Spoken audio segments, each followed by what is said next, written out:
A democratic republic of sports. The Sportsocracy with ESPN Asheville hosts Tank Spencer and Jeremy Green. Welcome into the Sportsocracy. Tank Spencer and Jeremy Green with you on a Thursday morning. The Threadbare Thursdays thing didn't last too long because it's not too threadbare today. It still can be. I mean, we got some things we got to talk about, but hey, whatever you want to talk about, let's talk about it. Absolutely. Fire us up in the comments. Anything you want to talk about today. Obviously, we're going to be talking about the James Harden deal in the NBA, him now going to the Brooklyn Nets, what the fallout of that is going to be. Apparently, today is going to be a banner day in the Jacksonville Jaguars organization. Jonathan Jones of CBS tweeting that out this morning. Get ready, Jaguars fans. Missed it by like 16 hours. Yeah, looks like Urban Meyer is going to take that job, and apparently he's been building a coaching staff already as well. We'll get into that, among other things, including people with too much damn money wasting it on things that really aren't worth what they sold for. We're not talking I'm going to bring it up at some point. No, you're not. Yeah, I am. No, you're not. Yeah, I am. No, you're not. Yeah, I am. You know why? Because I talk louder than you do. That's how America works now. He who talks loudest gets the final word. Gets the final word. Bob has a job again in college football this time. Bill O'Brien taking Hey, job. we've recast Football Celebrity Rehab 2021. That's right. That's right. So we'll get into all of it here in the Sportsocracy. Be sure to like, share, and follow us at the Sportsocracy on all of the social medias. We are live from the Wicked Weed Studios. Check them out online. Make an order today at wickedweedbrewing.com. Wicked Weed Brewing, drink different and drink responsibly. All right, Jeremy. So the big news of the day yesterday broke while we were on the air on ESPN Asheville. James Harden is going to the Brooklyn Nets. And the Brooklyn Nets didn't have to give up Kyrie Irving. I think they wanted to. I mean, I'll be honest with you, I think they wanted to. At this point, maybe they did. At this point, maybe they wanted to give up Kyrie Irving, but there was no Houston way went, that I would no, we've already got one train wreck. We don't need another. No, we're getting rid of headaches here. We're not taking on headaches. This is a good move for us, and we're gonna. I wish that had happened to such a point. There's very little in this life I would like to have seen more than the grown-up version of Rochambeau that would have been trading Kyrie Irving for James Harden.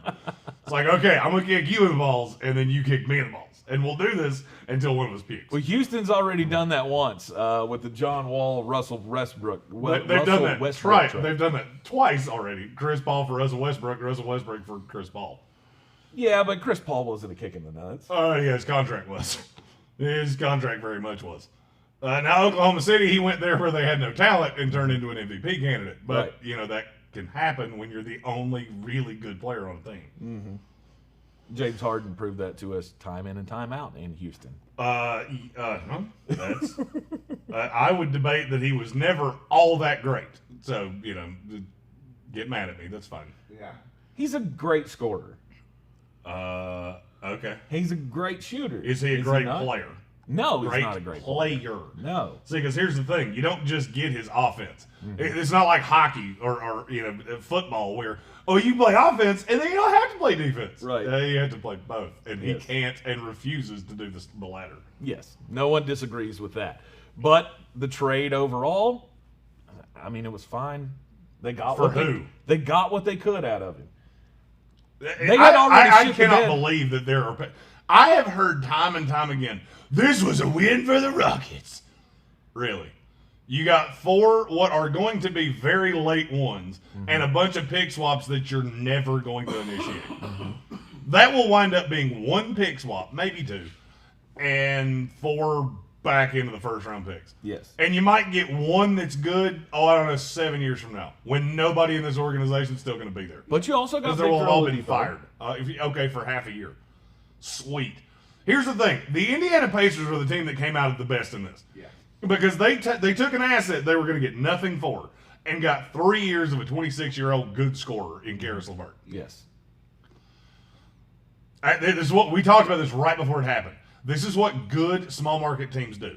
They find young, controllable assets because they help facilitate this deal. Mm-hmm. That's all they did. Because Houston apparently did not want Jared Allen because they don't want anybody on their team that's above 6'9" that plays down low. Right. We don't do that shit. We have Boogie that likes to stand out at the 3-point line, and we have Christian Wood that couldn't defend me. So yeah, let's we want to keep doing that. No defense down low. You want something at the rim? Come get it. Mm-hmm. Yep. The Houston Rockets defense is the Joe Biden administration of defenses. You want something? Take it. Just have whatever the fuck you want. I hadn't done that in a while. That felt good. All right, That felt good. I want to do it again. James Harden goes to the Nets. The Nets also get a 2024 second-round pick from the Cavs. The Rockets are ending up with Victor Oladipo, Dante Exum, and Rodon Kurix. They also get 3 unprotected first-round picks from Brooklyn and 4 pick swaps. They alternate year after year. Next year's a pick swap. Then they get a pick in 2022, then on and on and on until 7 years down the road. They also ended up getting a pick from Cleveland that Cleveland got from Milwaukee, so that's going to be a late first round draft pick as well. And then the Pacers ended up with Karis LeVert and a 2023 second round pick from the Rockets. Cavaliers end up getting Taurean Prince and Jared Allen. That's not a bad deal for the Cleveland Cavaliers. Well, Cleveland basically got Jared Allen just because they showed up. Like, hey, we're here. Give us that talented big guy that apparently nobody wants. We'll give you pick 30 in the upcoming draft, or 2 years from now. Yeah, I mean, here's the thing: this didn't end well for. I don't think this ended well for Houston. I really don't. All right, let's go through it bit by bit. Mm-hmm. So Dante Exum and Rodon Kurix. You ever watch The Price is Right? Yeah. And the person, they come up and they blow the money game and they let the little cliffhanger guy fall off the cliff. And they say, he gets a lovely pair of steak knives. Uh-huh. Don't undersell that. That's the Dante Exum, Rodon Kurix side of this. They are the lovely set of steak knives that you get for screwing all this shit up. Mm-hmm. No, the Rockets shit the bed on this in the offseason. Yeah, when you were offered it, and I don't know that this happened. I know that Philadelphia was in on Harden as of yesterday. I know that for a fact. It's not a thought. I'm not spitballing here. I can tell you definitively they were in. Yes. What I cannot tell you is what they offered. If Ben Simmons was ever offered at any point and you didn't take that, you're dumb. And you got what you deserved. Mm-hmm. If they offered Spencer Dinwiddie at any point from Brooklyn, you didn't take that, you're dumb. Mm-hmm. And you got what you deserved. Mm-hmm. Because you got half a season of Victor Oladipo where you're going to be awful. Wasn't that the rumor, though, that Brooklyn initially was offering Spencer Dinwiddie, Karis LeVert, and 3 ones? And Jared Allen. They had to do all that to make the money work. It would have been Taurean Prince, Jared Allen, Karis LeVert, and Spencer Dinwiddie. Which, let me break this down for you. That's better than every one of those pieces is better than any one of those draft picks will be. Yes. All of them. Yes. Yeah. So if that was offered and you turned it down, you should have been fired immediately. Uh-huh. And if you remember, I said that a month ago. Yeah, we talked about that. How that was the deal. They needed to take it right away. Yes. If that's the deal, you should have taken it immediately. And if it was ever offered and they didn't take it, they screwed up. Because I don't feel like it was ever offered. I feel like there were a bunch of people sitting around with the ESPN trade machine going, look, this works. It turned green. Look, it turned green. Because there's not a GM with an IQ above salad dressing that would have looked at that and gone, nope, that's not worth James Harden. Right. That massive fat pain in the ass that showed up to camp looking like Mark Henry. Right. Yeah. No, we can't trade him for that. We can't trade him for that. If you did do that, I hope you got fired immediately. Yeah. And you did. Yeah, this was nothing about the Brooklyn Nets initiating this move to make it happen. I've seen a lot of the Nets made a big move here. Well, I mean, I get that in the end they ended up with, a former MVP candidate on their team, but it wasn't them that made the move. It was James Harden that made the move. I mean, when he found out that he was stuck in Houston, and he started showing up to practice and fighting with teammates. And what was it you were telling me this morning? That it was quite obvious that he was just throwing. I've been hearing shit out of Houston for weeks. One of these, there was a time where a beat writer in the state of Texas told me there's a high probability that Boogie Cousins is going to beat the shit out of James Harden. Like they're having to be kept away from each other. Right. That's how bad this is. And I got news for you. if we were building a Street Fighter NBA team, Boogie Cousins would be a very high lottery pick. Yeah. Yes. Because there are not many dudes in the NBA that I look at and go, you'd beat the crap out of somebody if given the opportunity. Boogie Cousins is one of them. Montrezl Harrell. Montrezl Harrell's another one. He's always been the most imposing, threatening player I've ever seen in college or in the NBA. I mean, not all time, but I'm saying in this modern NBA. Head coach of that team, Jason Williams. Moving on. Because if we had... Oh my God. Whoa! Because I was going to say, if we had a fight, if we had an all-time fight to the death amongst basketball players, it's hard not to go with Dennis Rodman because he was so crazy. There's no telling what he would do. So Adam Black said something in the comments that I was getting to, but since he said it, I want to get to it right now. Okay. And Brian, there you go. This doesn't make Brooklyn the best team in the East. I don't know in what mythical world that people have been playing NBA 2K too often. Let me ask you a theoretical question. If they play Milwaukee in the Eastern Conference Finals, what player for Milwaukee doesn't get anything they want? Just anything.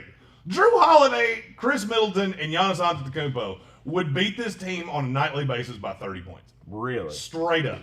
Who's going to defend anybody I just said? You do realize now that they have to play DeAndre Jordan as the fifth starter. Yes. They have to, and he's 80.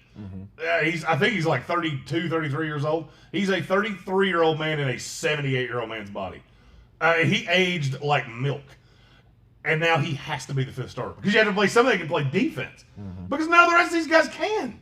Kyrie Irving is the worst defender in the NBA. He is what everybody portrays James Harden to be. And Harden ain't far off of it. But James Harden is actually a better defender than Kyrie Irving is. Gonna level you? Kevin Durant ain't that great either. So, I mean, all right, what are you gonna do? This is gonna be like the Don Coryell of the NBA. We're just gonna score more points than you. Well, eventually they have to miss.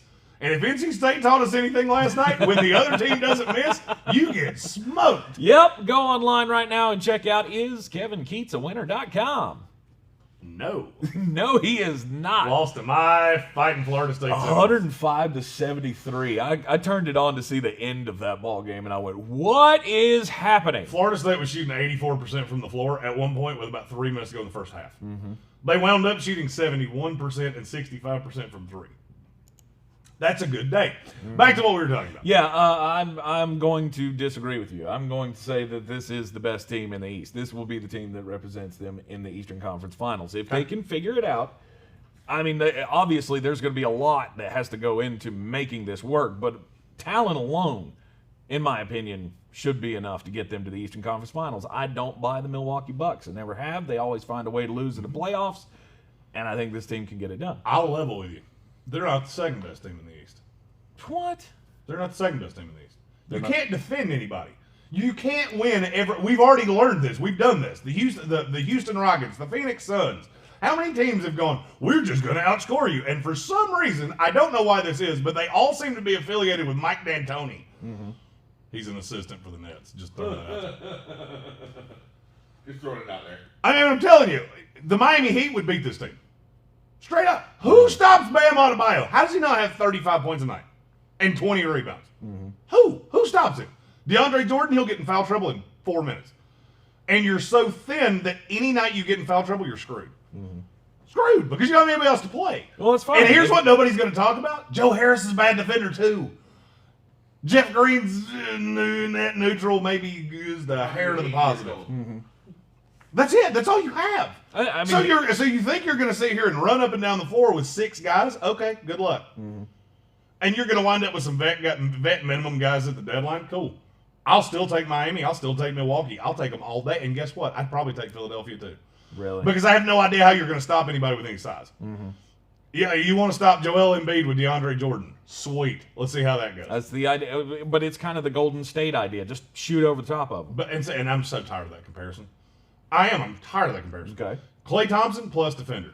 Draymond Green, fantastic plus defender. Not as good as he used to be, but still good. Right. This is not the same. And they had guys like Kevon Looney and, now it's Eric Pascal, but they had guys back in the day that were good role players. And Nets have none of that. None of it. They have Timothy Luwawu Cabaret, who wins the trophy of having the longest name in the history of the NBA. Yeah. And it's really hard for me to say. I'm just telling you, this is one of those trades that people that don't watch the NBA are going to lose their mind and go, oh, look, they have James Harden and Kyrie Irving and Kevin Durant. Do they get to play with two balls? Is that a new thing? Is that a new NBA rule? We let the Nets play with two balls? Cool. Going to be a problem. Because guess what? You have two guys that are really bad off the ball. Right. Kyrie Irving and James Harden have historically been a third of the player that you think they are when they play off the ball. Only one of them can play on it at any given time. So you can stagger their minutes. All well and good. That's fine. You can have Kyrie and James Harden on the floor for the opening four, the end four of both halves, and they're on the floor for 16 minutes apiece. It'll be the worst defensive team in NBA history. Their defensive efficiency rating will be. You almost won't believe it's real when you see it. That's how bad this will be together. Now, I know you downed the Rockets team last year, and obviously I didn't think they were a championship contender. But if they'd have had Kevin Durant, I would have believed in that team a lot more. And I see Who? if the Rockets last year had Kevin Durant, I would have believed in them a lot more than I did when We've they already had James done Harden that. and Russell Westbrook. We've already done that. It was Oklahoma City, and they were younger and better. It didn't work. You know why it didn't work? Because there's only one ball. James Harden had to come off the damn bench. That's the only way they got to a final. Everybody's like, well, they got to a finals together. He wasn't the star then, though. He was still the same scorer he is right now. Okay. The only thing is he didn't have the level of opportunities. He was the highest efficiency sixth man in NBA history at one time. Yep. That's why that worked. You throw them all three out there together, problem, because none of them play defense. So, I mean, this is the NBA has two sides. There's two goals for a reason. We're not sitting here playing 21. Every time I score, you don't get the ball back. That's not how this works. Right. So we're going to talk about this like, oh, it's a big deal. And it's going to be a train wreck. And I'm here for it. And here's the thing nobody's going to talk about. You already have issues with Steve Nash and Kyrie Irving. They're already there. Like, if you don't know what I'm talking about, Google it. It's not hard to figure out. That's part of the reason he's not here. And that's from people real close to him. We've opined, why could he not be here? And it's not like I talked to him.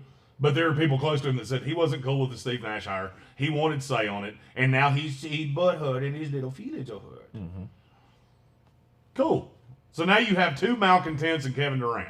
Sweet. Yeah. Well, I can also see Kevin Durant getting very angry with this situation. And I disagree with you. Durant's the one thing that he's the one constant because Durant has shown he can be differential. The other two haven't. The other two are malcontent headaches. So now, I mean, this is the quintessential Rochambeau. If you please Kyrie Irving, it's going to piss off James Harden, and vice versa. And somebody in the comments, I saw it earlier, said, Adam Black, anytime you do this big three, one of them always drops off. Well, here's the thing. You can't have that. Right. One of them can't drop off. And I agree with you. That's exactly how this is going to go. You can't have it happen. Because if you can't outscore teams, they'll kill you. I think they will be able to outscore most of the teams they play. It's going to be tough. Like you said, they are going to get killed on the inside. But I think they'll be able to score enough in this modern NBA to be able to keep up with them. They're going to get killed any way you want to kill them. And we've done this. I mean, it would be one thing if we hadn't already read this book. The Phoenix Suns tried to do this exact same thing. 8 seconds to get a shot off with Steve Nash, and that's the part of this that makes me laugh so much. With Steve Nash, and Mike D'Antoni. Yeah. Guess what? How many titles did they win? None. Oh, okay. Zero. Yeah, it's just the same amount that we did. So cool. And that's how I feel about this Brooklyn team. Okay. Oh, the Nets are the winner. No, they're not. No, they're not. They're actually the big loser in this. The winner is the Indiana Pacers. The Rockets are, for me, you got rid of James Harden. Good. Yep. That made you a winner, just that Fat Albert's out of town now. But with this, you have enough capital to be able to do a massive rebuild. Because you're going to have your picks, which are going to be high in the draft, and then you're going to be able to, as long as you can scout and pick the right guys at the bottom of the draft, we'll just have to wait and see. Well, you're going to have 3 picks in this upcoming draft. So, and this is a good draft. You'll be able to move. But I'm telling you, those picks in the 20s don't mean shit. Yeah. They don't. They have no. I mean, picks in the back end of the first round in the NBA just don't matter that much. They're in the G League. They wind up being guys like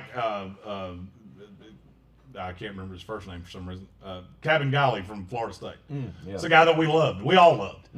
Dikembe Mutombo's nephew, all these things. They just declined the third-year option on him. Did they really? Yeah. It's the only player in the first round of the draft 2 years ago that had his option declined. That's what happens to these guys. They come in, they're meh. I've always said high second-round picks are worth more than back into the first-round picks. Yeah. They are. Because those guys wind up being Terrence Mann, and the end of the first-round picks end up being Cabin. Right. Terrence Mann's in the rotation, Cabin in the G League. Yeah. So, to me, we're overvaluing the picks. Second rounders are typically going to be more like juniors and seniors that have played. Well, and there's more to that because they're non-guaranteed contracts. They can sign two-way deals. They can do all kinds of things. Yeah. So to me, this was just. Yeah. The one team I looked at and went, "You did well," was Indiana, because you're a small market team that took an asset that was going to leave for nothing. Because you had two alternatives with Oladipo. He was either going to get hurt again and not be worth what he was making right now, or he was going to be really good and wind up getting a borderline max deal. Because all of the free agents we thought were going to be out there this year, they're all gone now. Yeah. Right. No Giannis, no Bam Adebayo, no any of those things. So somebody's going to end up giving Oladipo a big deal. If it's the Rockets, I'm going to laugh at this even harder. There is also another side to this. If Kyrie Irving doesn't come back, if he decides to just call it quits, then this will go down as probably the worst trade in NBA history. I was going to say, do you think this move was made out of a fear of that happening? No.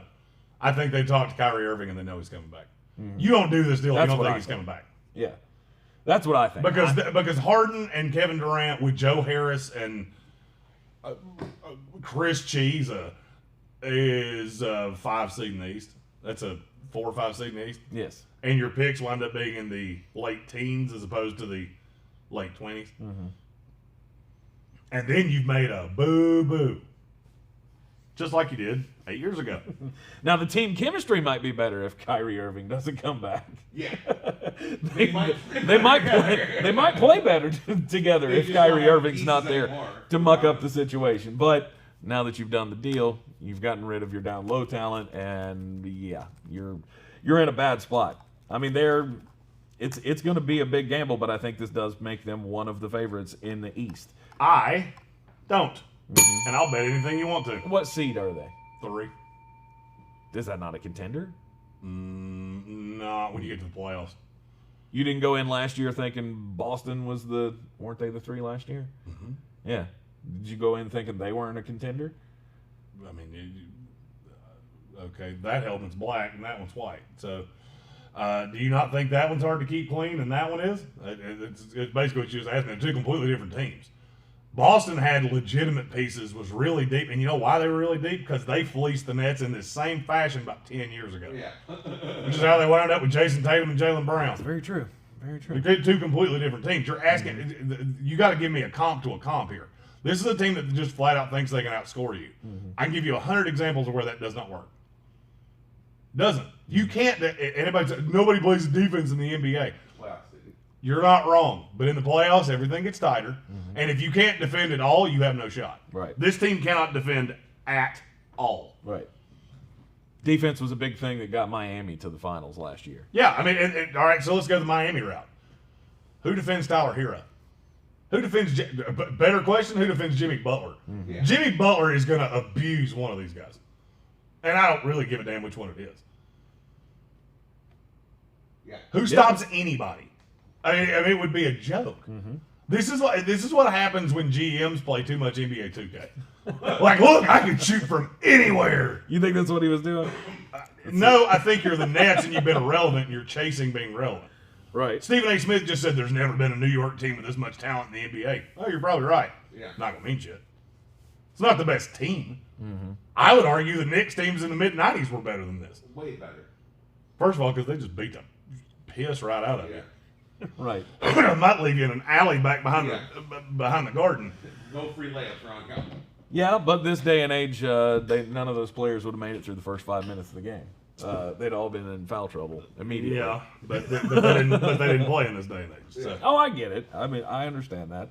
But that's kind of my point, is that I think this can work to a point in today's NBA. Is it going to win a title? No, I don't think so. But I think it could be enough to be scary in the Eastern Conference Finals. Will not be shocked to see them wind up there. I will be super shocked, though, to actually see it work. Yeah. Because it's going to be hard to get all of those personalities on the same wavelength. I want to comment. Chuck said something on our YouTube stream. You can follow us on YouTube, and if you have YouTube Premium, you can just set it on your phone and walk away. Then you just hear us. You come back and see us whenever you want to. So check us out on YouTube at The Sportsocracy. Chuck said this is why I don't watch the NBA anymore, because stars have so much power. Here's the thing. That's universal. And it's everywhere. The NBA just so happens to have one great big problem that the NFL doesn't have. When you sign these deals, you can't get out of them. There's nothing you can do. Oh, you can run the stretch provision. Cool. So we're going to stretch $30 million a year across for 5 years. Sweet. That just makes you irrelevant for half a decade. Yeah. So, yeah, I mean, star players do have a lot of say. They get to a point of they can do damn near anything they want to. And that's how James Harden forced his way out. Now, Harden did it in a way that was, here's what you're not going to hear anybody but me say today. James Harden's been a fucking disaster all year long. Yeah. He has been hard to watch. There are times that it looks like if you threw the ball to him, I don't think he'd put his hands up. Now, this is a guy that was averaging 30-some-odd points a game. He's at 17.9 right now. He forced his way out. As hard as anybody I've ever seen in my life in any sport. Yeah. And he gets rewarded for it. I don't In know a that this sense. is I don't know that this is a reward. Really. Come on. This is where he wanted to be. This Ever was been to Brooklyn? This was the trio that I have. Okay. What's wrong with Brooklyn? It's not Houston. It's cold. You live in a place. Your nice houses up there are about as big as this room. I like Houston a lot. I would, and there's no state tax in Texas, and there is in There's a a very lot. large A one. lot in New York. Very large state tax in New York. Yeah. But you're also at the center of the world. Are you though? Yeah. You're going to be on television a lot. I mean, that's the number one media market in the country, and they're going to talk about you more, probably for good things rather than bad things.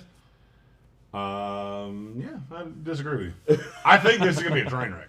I firmly believe this is going to be a train wreck. Yeah. First of all, these guys have, you got to understand the Kyrie Irving element of this.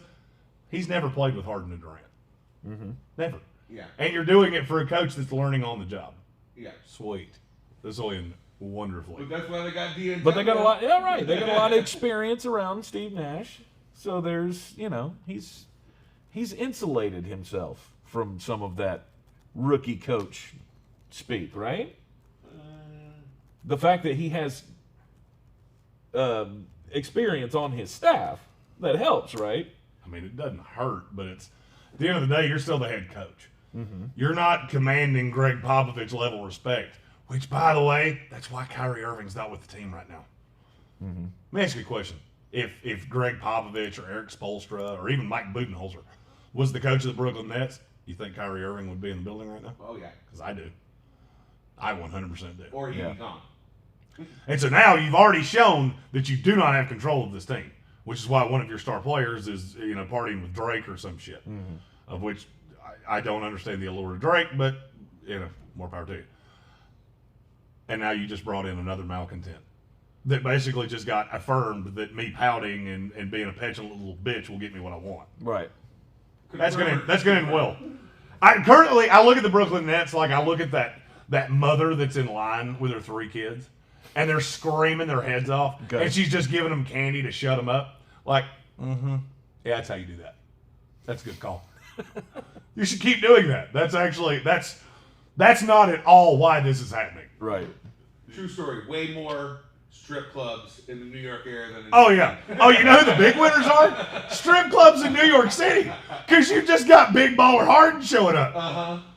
I do wonder if strip clubs in Houston will be flying his jersey at half mast for the next week. Oh. Yeah, they're doing it. Yep. Probably so. I bet they named a pole after him. I'm sure one of them are carrying around his baby in there. So. Oh man, that went to a strange place. Yeah, that went to a place I wasn't ready to go. It's gonna be the number one story of the rest of the NBA season. That's for sure.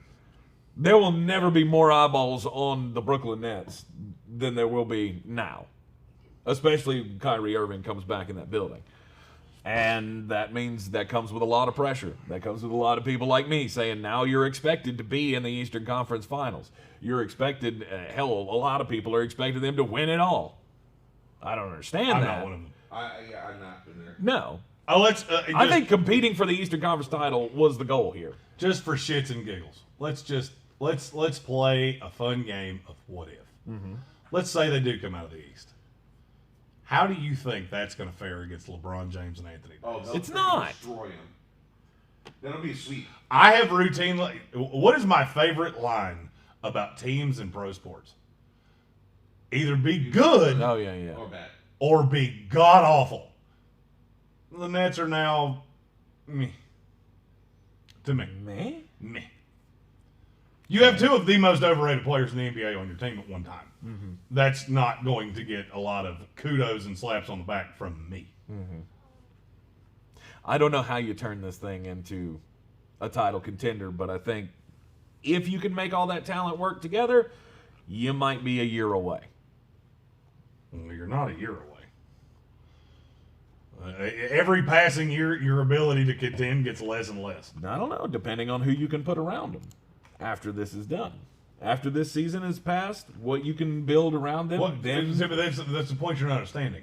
What are you going to put around them? You have 3 max players. Mm-hmm. You do understand how the NBA salary cap works, right? Yes. Like, every player you bring in is 5 times more expensive than what you're paying them because of the tax. Mm-hmm. And I understand that the ownership of the Nets has more money than God.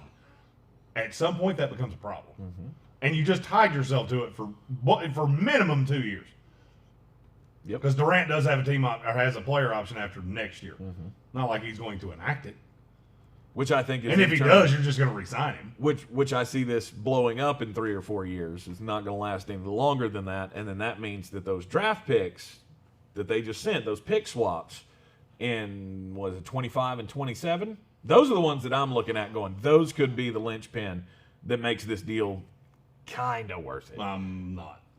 After those 3 leave, what usually happens to a team? Here's the they thing. Tank out. Do you think Houston's going to be overly good?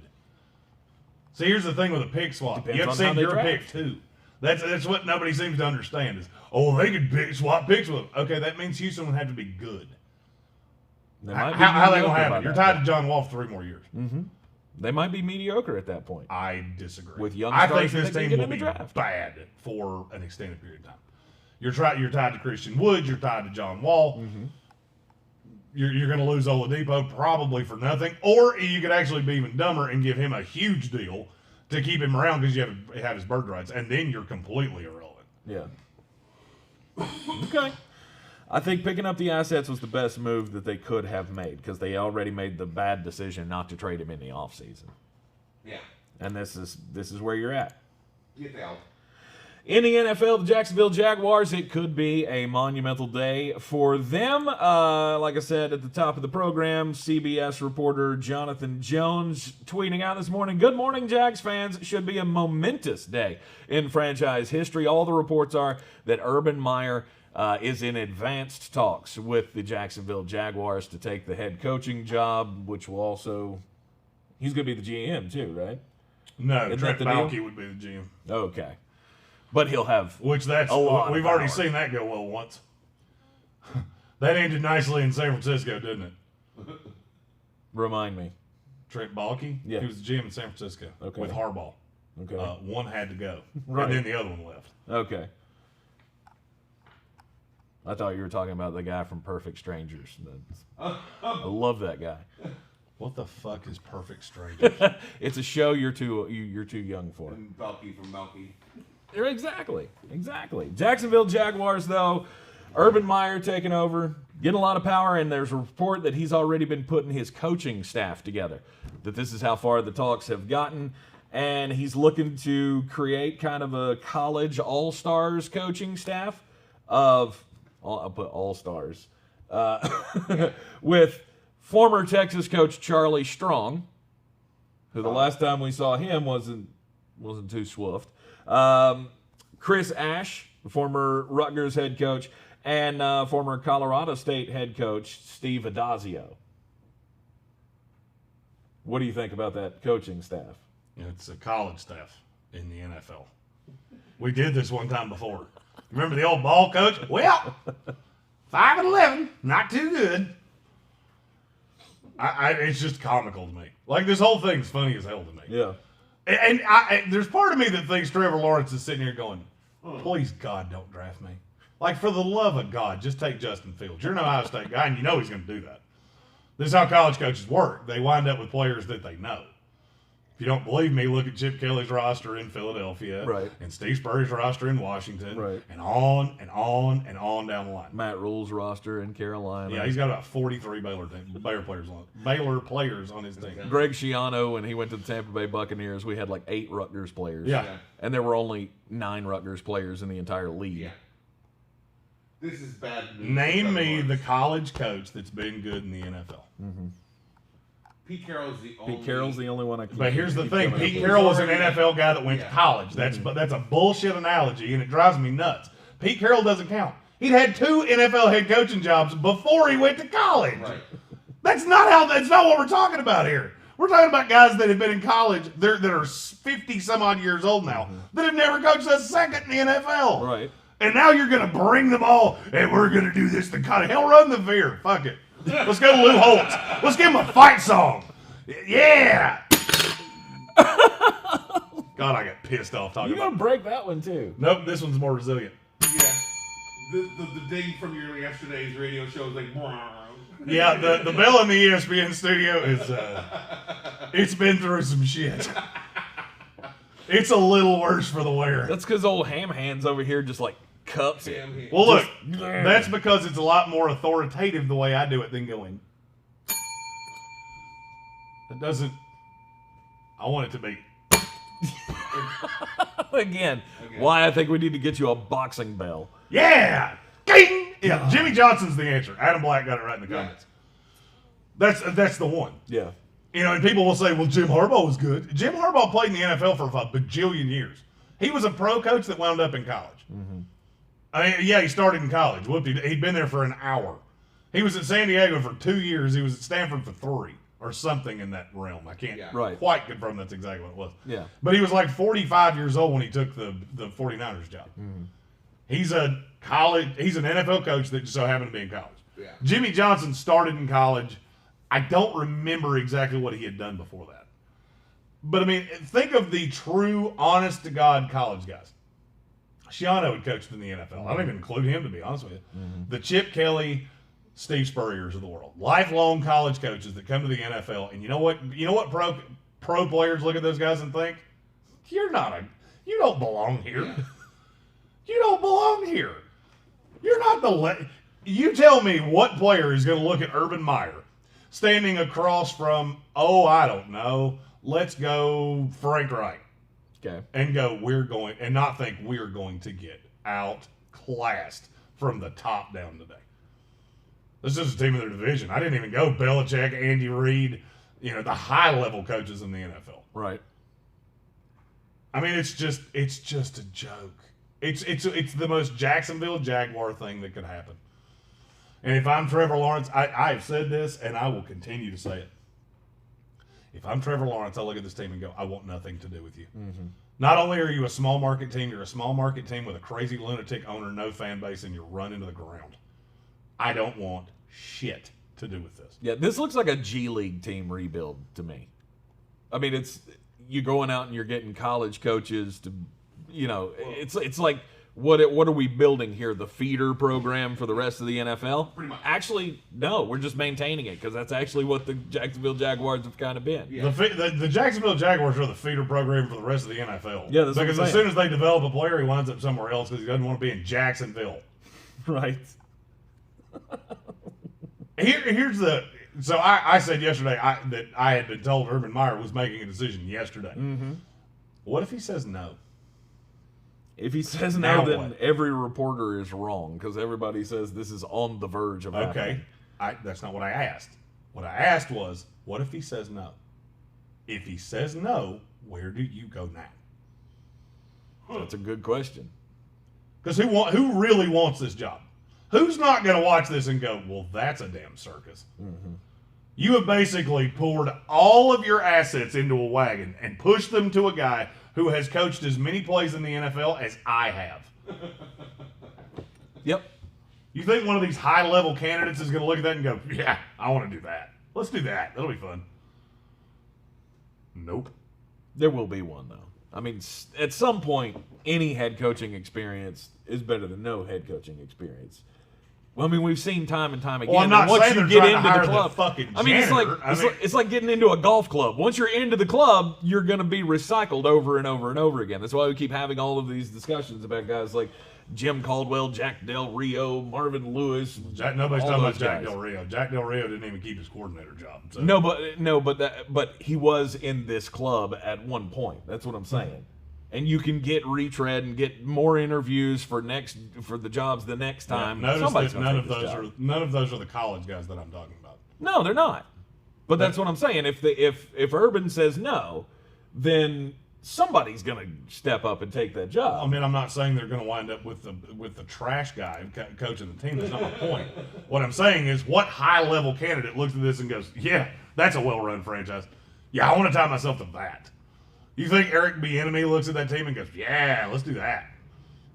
I feel very good about the leadership involved in that team. No. No. I mean, the But only you're thing starting that at the top of the list. See, they've already eliminated the top of the list by going with the Urban Meyer route. It's almost like, you missed out on that train. You're not getting one of the high-level candidates. You're going to have to start at like 10 and then go down the list from there. With the number one pick and more money than God. Yeah. That's brilliant. Hey, so you've tied yourself. You have literally become so beholden to a college coach that if he says no, I literally couldn't even tell you where they go. Because they believe it's good for marketing. To me, that's what this screams. I disagree with you. It's wholeheartedly. Jacksonville, Florida, and they're thinking we can market this team if Urban Meyer is the leader. I disagree with you wholeheartedly. Okay. No NFL team's worried about what's good for marketing. They all make billions of dollars. This is not a marketing thing. This is Shad Khan looking at Urban Meyer going, this is the best we can do. It's the best we can do. Notice that none of the other, the high-level jobs, none of them are interested in Urban Meyer. The Chargers thing's bullshit. Okay. I've literally been chasing that rabbit down a hole for a day. And you know where it led me? Nowhere. Because it's not true. Maybe they said something in the room and said, hey, maybe we should call Urban Meyer. And then they went, yeah, I'll get right on that. And he went and took a poop. And nothing else happened. I mean, but Look, have you seen the list of guys that they've actually confirmed interviewed? They've interviewed 4 guys. Do you know who they are? No. Robert Salah, who's either taking the Jets job or one other job that I have yet to confirm. Okay. Allegedly, they wanted to talk to Arthur Smith, and they haven't. Got news for you. Not going to have a shot to. Arthur Smith's either taking the Falcons job or the Jets job. The Jets are the furthest along in the search, I feel like. I know 2 definitive finalists for the Jets. I don't know, and I know 2 definitive finalists for the Falcons. Did you see that story yesterday? No. The Falcons came out with their finalists. They have 2. Okay. So you didn't see it, it's obviously only they are. Arthur Smith's one. Care to take a guess who the other one is? Is it Raheem Morris? Nope. Marvin Lewis? Nope. It's the guy I told you from Jump Street was getting a job in this cycle. It's not coming to me. Joe Brady. Joe Brady. All right. That's their 2 finalists. Okay. I think it ends up, but I struggle to believe Joe Brady's going to take that job. And I struggle that. Why? Because he's got such a. Because it's the worst job in the NFL, not in Houston, Texas. Okay. What's the positive? Tell me what the net positive is for a 34-year-old head coach. Because I'm telling you, if you go into one of these jobs and you absolutely typhoon, you never get another one. Yeah. Where's the positive? You got a 36-year-old quarterback that's heavily paid and you're locked into for the next 400 years. You got a star receiver that's making a buku of money, that's never healthy. You don't have a running back on the team, and your defense is a joke. I don't understand why either one of those guys would want that job personally. Okay. But obviously, if that's the 2 finalists, one of them's going to take it. Yeah. But where I was headed with this, the candidates that the Jaguars have actually physically talked to are Eric Bieniemy, Robert Salah, Urban Meyer. Bieniemy's not taking this job. I've said that from Jump Street. He is not taking this job. Salah will have another job before Urban Meyer shits or gets off the pot. They have a fourth candidate that they've actually interviewed. Okay. Who would be the worst hire possible? Take out the two retreads. It's not Caldwell. It's not Marvin Lewis. Freddie Kitchens. Oh. Okay. Hillbilly hand fishing that's a little bit different. I'm talking about in terms of the ones that we know have actually interviewed. Who's the one you look at and go, nobody's going to hire him? I don't know. You just said his name. Did I? Tell me who it is. Raheem Morris. Oh, okay. That's the four candidates they've interviewed. All right. So if Urban Meyer says no, the Jaguars are going to be sitting here with a pot and there's nothing in it. It's empty. Here's something though. Like Trevor Lawrence is the best quarterback recruit coming out of college in how long? Last 10 years? Since Andrew Trevor Luck. Lawrence is John Elway. Okay. So He was better than Luck. Okay. So any coach that's going in there is getting a generational talent quarterback who can win games. Right? That's a rookie, and you have nothing around him, and you have a front office that would scare the hell out of me. And you're in a place that every star has left. Every single one. Mm-hmm. I mean, yeah, it's fantastic that you have the number one pick, and that's the reason that people are fielding the phone call. Did you see what happened to Joe Burrow this year? Yeah. Mm-hmm. Okay. You're in virtually the same boat. Yeah, he's gonna get killed. I mean, there's nothing here. So, I mean, why do you think the guys like Arthur Smith didn't take the phone call? Because they know. I'm not taking this job. Ryan Day said, I'm not leaving Ohio State for this. The guy that you could get is the out-of-work college coach. That's who looked at your job and went, yeah, hell, I'll do that. Who's on a short list of great college coaches? I mean, you talk like Urban Meyer, like he has no experience whatsoever. I mean, He I has get it's no all experience in the college. NFL. I know he doesn't have any in the NFL, but he still has coaching experience, and it's not like And it's apples and fucking oranges. Okay. That's the reason every coach that's gone college to the pros has been a disaster. Mm-hmm. I mean, this is not that hard to figure out. This is not as good a job as people think it is. Yeah, the Trevor Lawrence thing is the reason anybody answers the phone. But you got a lunatic owner in a shitty little city that has no fan base. Mm-hmm. That has no fan base. They have the Marketing. I don't care how you fucking market it. They've been talking about moving to London. Right.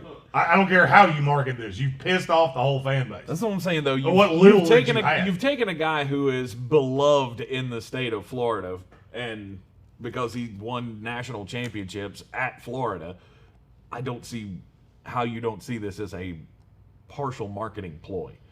Because the NFL doesn't have to have marketing ploys. Okay, the Jacksonville Jaguars do. No, they don't. Okay. They still make billions of dollars. They print money. I get it. You don't have to But have they don't print as much money as the other teams. And you said they don't have a fan base. This is a That's way not to get gonna people change excited about your fan base. No, Trevor Lawrence is a way to get people excited about your fan base. Yeah, and the coach has a role in that as well.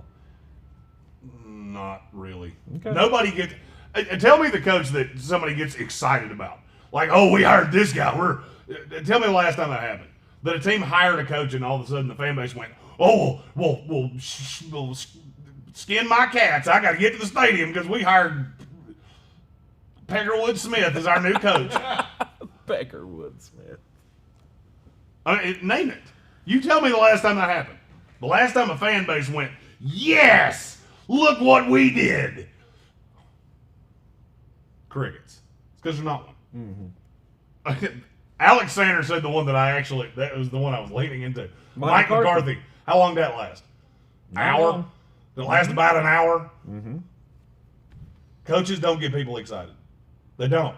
Bill Belichick is the arguably best coach in NFL history.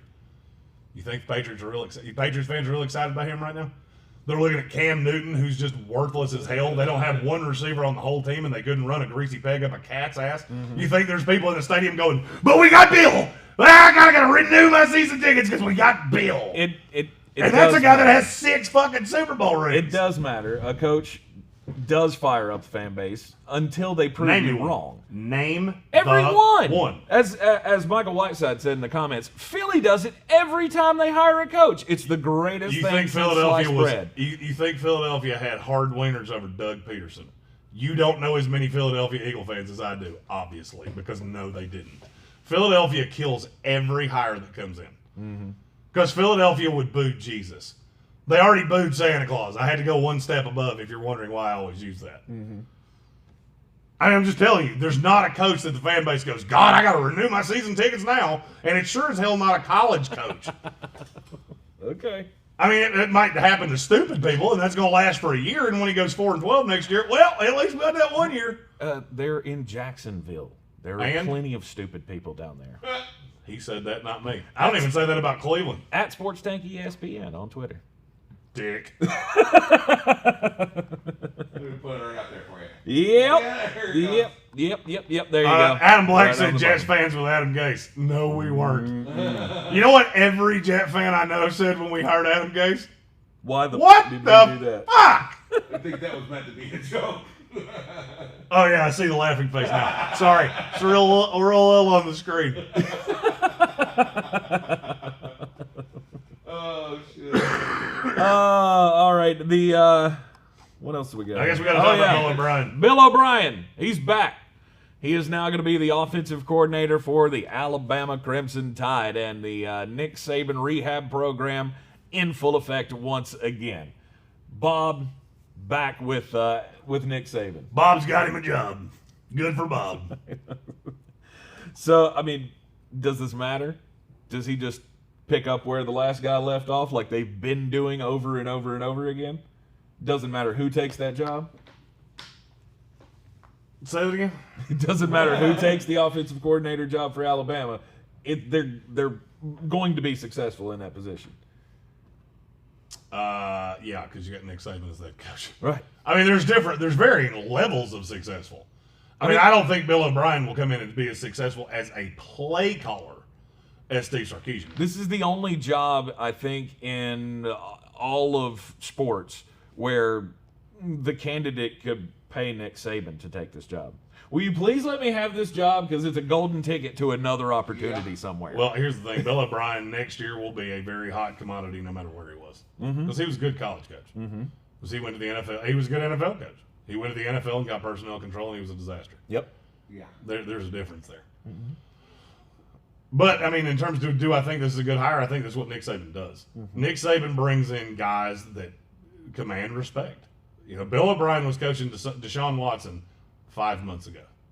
And so Bryce Young's going to look at Bill O'Brien and go, this guy deserves my respect. And I'm going to listen to what this guy says, and if I do, I'll probably end up in the NFL. And that's what he does. Right. This is why Alabama stays at the top. They have the best coach in college football history who makes the best hires in college football history because he makes it work. He makes the whole thing run. And it doesn't matter whether it's Lane Kiffin or Steve Sarkisian or Bill O'Brien. Whoever's going to be under him is going to look fantastic. It's the perfect rehab program. They're going to get the best players, so he gets an opportunity to coach the best players. Yep. You got the best players, most talent to deal with. You got the greatest head coach of all time ahead of you. And if you get in his sphere, you're safe. And you're never going to be without a job. And I think that's why his coaching tree goes so far. Well, it's also part of the reason that, you know, he's a national coach. I mean, just think about how they recruit. So now you got Bill O'Brien that was recruiting in Big Ten country. You don't think you can drop Bill O'Brien out there now? The connections that he has. I mean, I'm not saying that's the hotbed of college recruiting, but I mean, there are guys up there. Yeah. Nick already dominates the Southeast. And that's what he does. He just brings in guys and goes, you know what? Here's your little role. You have to recruit this area, and you have to do this on the field. And it's compartmentalized, and it runs like a top. It is unbelievable. But, I mean, it's what he does. Well, I mean, we said this was happening, 4 days ago? Yeah, you guys totally called it. I do love when Nick Saban's asked about reports like this, and he says, "Oh, I don't know who it'll be." Oh, the guy we said it would be 4 days ago. You couldn't have just said, yep. Yep. Just nod your head and go, yep. You know those things you said? Yeah, you're pretty close. Is that guy. Yeah, might as well just do that. Carolina Panthers fans apparently were down to the final 3 in the search for a GM. A day after they had it to 4, apparently now it's down to 3. The Panthers are playing The Bachelor.